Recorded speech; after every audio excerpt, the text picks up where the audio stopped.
رسول اکرم صلی اللہ علیہ وسلم منصب نبوت پر سرفراز ہوئے تو پوری کائنات ارض و سماوات میں انقلاب برپا ہو گیا۔ اس کا سب سے بڑا مظاہرہ جو تھا وہ ستاروں کی بکثرت ٹوٹنے کی صورت میں ہوا۔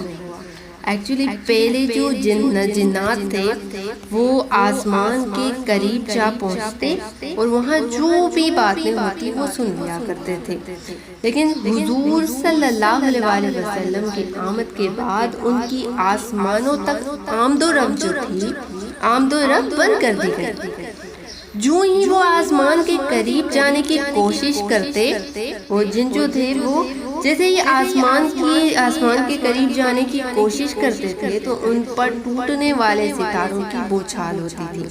چنانچہ قرآن مجید میں خود جنات کی زبانی بیان کی گئی ہے۔